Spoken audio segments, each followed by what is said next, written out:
Oh, okay. Well, that was a lot funnier than what I was going to do.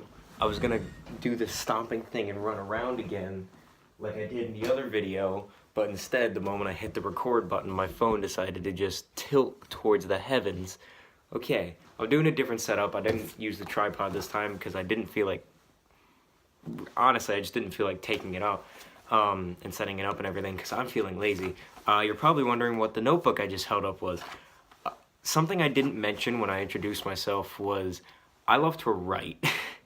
I'm not very good at it I can't say anymore. I got okay at it for a while, and I could probably still bust out the same quality of stuff as when I was still writing, but I just don't write anymore. I don't really have time. But back in middle school, I wrote a lot, like a lot. And this is a book that I wrote forever ago. I think I was working on this book from 6th through 8th grade, and I filled up all the way, hold on, where is it? I remember I numbered the pages.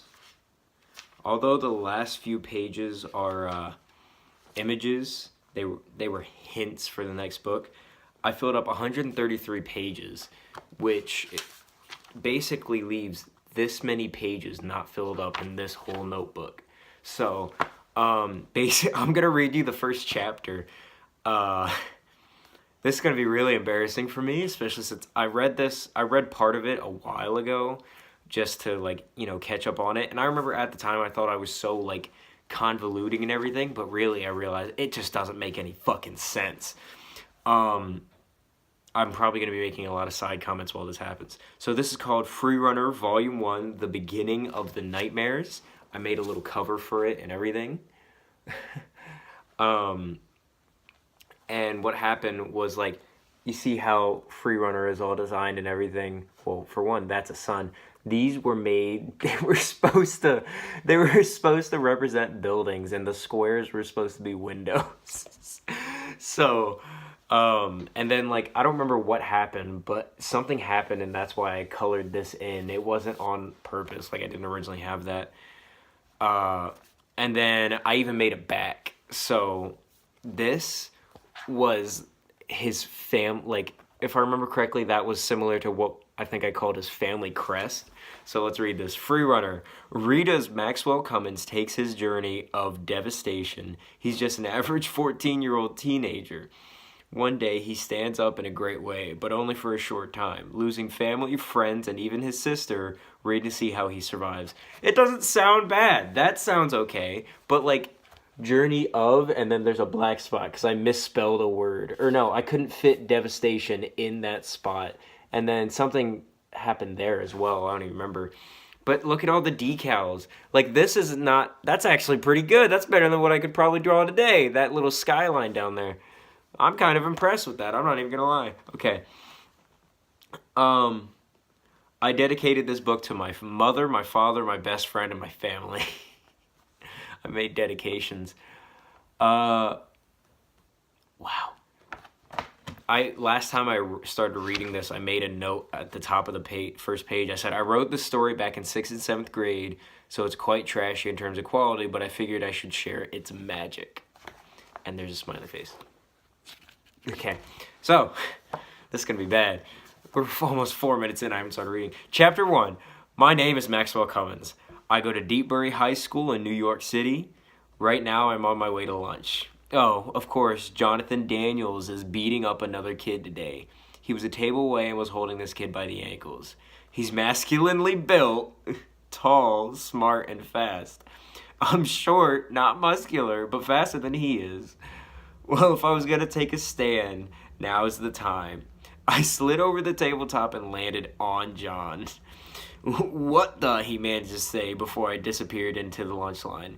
From afar, his confusion was quite funny, but I didn't know what happens next. Okay, I want to ask, what the hell happened to the kid? The guy slid over the table, landed on top of this giant dude, and disappeared really quickly. What happened to the kid that was being held up? But I didn't know what happens next is going to make the worst enemy I could have imagined. Hey, I saw Cummins attack John, a voice yelled from the crowd. Okay, who calls one kid by his last name and the other kid by his first name? Alright. Oh God. I ran with all my might, but this backpack was weighing me down, so I threw it on top of some lockers. I checked behind me to see if John was keeping up, but I ran into something. Rubbing my head while I was getting up, I noticed it was John. How'd he get in front of me? That's the first page. And then, like, the second page, I had decals in this book. And I actually remember I asked a friend to draw this for me. It's supposed to be him throwing his backpack on top of lockers, but she didn't know I wanted him doing it while running, so I've always had like a little bit of an awkward feeling about that picture. Well, how about that? Guys, I think moron here needs to be taught a lesson. I will be the teacher. What the fuck? He said, towering over me. A crowd of big, sweaty Neanderthals closed towards me. Neanderthals gets cut off.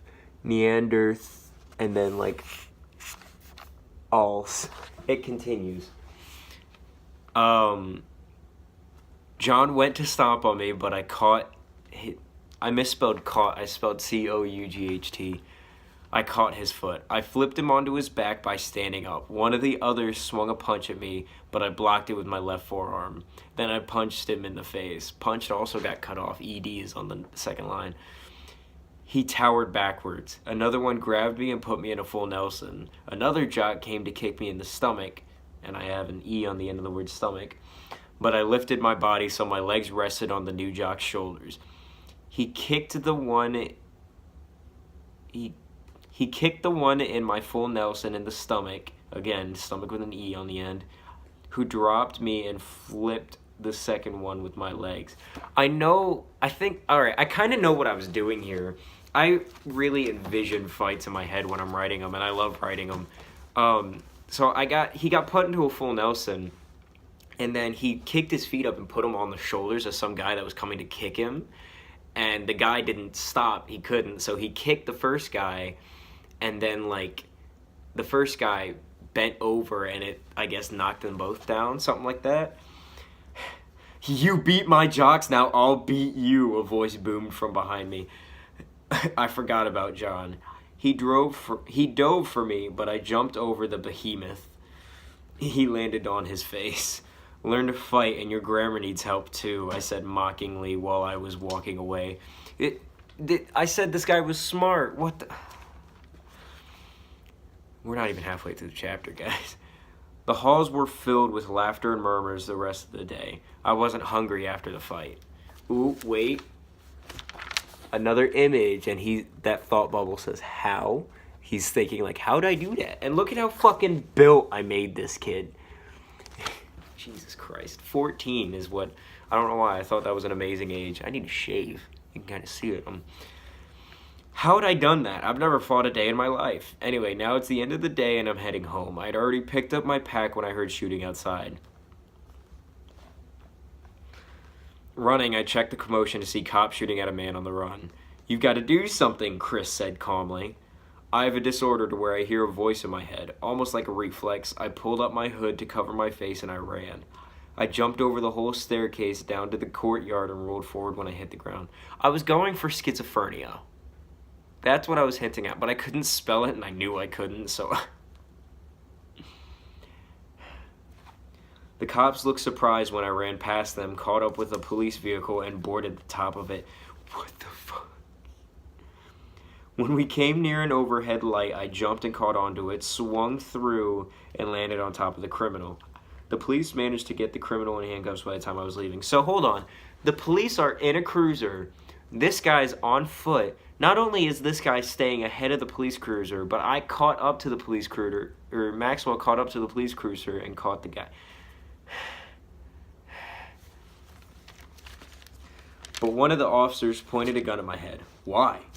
You have the right to remain silent, you have the right to free speech in court, and you have the right to an attorney, she said when I realized she was Mirandizing me.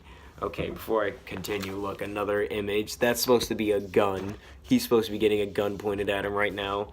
The hell's wrong with him? I look to my right, keeping my head straight, and I see pairs of pairs after pairs of eyes staring at me, but there was one pair, brown, that caught my gaze. They belonged to Melody, a hopeless crush on my dad. So, okay, Melody, you see how it's written darkly and everything? When I started writing this book, I was in a relationship with a girl, and I used her name originally, and then once that relationship ended, I went back and I got rid of the name. I don't even remember who I was dating. That's ridiculous. That was why I used my forearm to knock the gun out of the officer's hand, giving myself the opportunity to run down alleyways, across streets. Finally, I ran into a dead end at an alley's end. By now, it was dark, great for an escape. I was behind Tamillo's Pizzeria, the smallest shop in town. When the cop car stopped in front of me, I ran, used the car's hood for a boost, and landed on Tamillo's roof. From there, I got atop of a slightly bigger building. Then I did something pretty risky. I jumped from Crimson's clothes across the street atop of Dynamics Duo? While the cops were trying to catch up, I ran for miles until my heart was beating so fast it felt like the speed of light, and my lungs were burning more than a Bunsen burner. Until I came to the Daylight Red Bridge. Okay. See how this says Daylight Red? Right? Okay. I didn't know anything about geography at the time. And I rode the Golden Gate Bridge. I'm not even going to lie to you. I could run through and risk civilian safety, or I could climb the risers. The risers. Look, here's an image of the bridge from above with the risers. You know what I'm talking about? Those like arches. I still don't know what they're called to this day. I slowly pulled myself onto those N-shaped risers. Look at, I made the shape. I mean, it's basically an N, but what the fuck? Until I got to the top, but something was off. There was a girl there crying with her face blotched red. She looked no more than 17. Why was she up here? That's 3 years older than Maxwell is, remember, okay? Okay? Oh no. Hello? I said, trying to sound friendly. Go away, she said, halfway between sobs. What's wrong, I asked, now genuinely curious. Really? Genuinely curious. Like, you don't know that she's about to go. Oh my god. My boyfriend walked out on me once we had our baby. My parents have dissed me, and now I can't afford to pay the medical bills for my child. They dissed her. They like, what? I'm just imagining they look there and they go, you fat bitch, now you don't have a reason to be fat. Like, what the fuck? She yelled from a few feet away, this is the only answer. No, it's not, I said, walking to her slowly. Look, just sit, I said lightly, grabbing her hand. We both sat down next to each other on the bridge. Look, your boyfriend is an idiot for abandoning a beautiful young girl. Your parents just think it's best to let you learn life on your own. And what's your baby's name? I asked. Maxwell, she said lightly. Awkward. That's literally in there, is awkward. Okay, you can't see it too well, but there's an erased drawing which I made of them sitting next to each other on the riser. Maxwell needs you. Who will he go to if you jump? How long until someone finds out you died and tries to find your baby? By ending your life, you'll end Maxwell's too, I said, now holding my arm around her. I didn't think about that, she said. What's your name? I asked her. Jody, she replied. Well, I got up. Jody, how about we get down from here? I asked Jody. Now she was standing with me. Slowly, we slid down the N-shaped risers until we got to the bottom. I made the shape again. I handed her over to the police as the officer who was Mirandizing me walked over. What's with you? She asked. First you assault us and now you help us? I didn't assault you. I helped. I replied firmly. What the fuck? Whatever, she said, walking away angry. And that's the end of the first chapter. There's no decal over here, sadly. A 15-minute video for me to read the first chapter of this shitty book I wrote. Oh my goodness. I'm going to have to, like, one day I'm going to have to read you the first chapter from the most recent free runner book that I wrote. And, like, I Freerunner is my like longest going character. I love that character. I still do. It's like my baby. It's my but he's gone through a lot of changes, and his universe has gone through a lot of changes. So a lot of the things he could do in this story, well, for one, for whatever reason, I thought 14 would be like an amazing age. Like, I don't even know. But the things he can do, like running really quickly and catching up to the police vehicle, and like being able to have natural fighting skills and everything, I logisticize that in a way that's kind of dumb but makes sense in this universe. And basically, let's just say he's destined for greatness, and he's given these holy gifts kind of deal or whatever. I'll explain it more when I actually read that. So that was Freerunner Volume 1, The Beginning of Nightmares, Chapter 1. Have a wonderful day.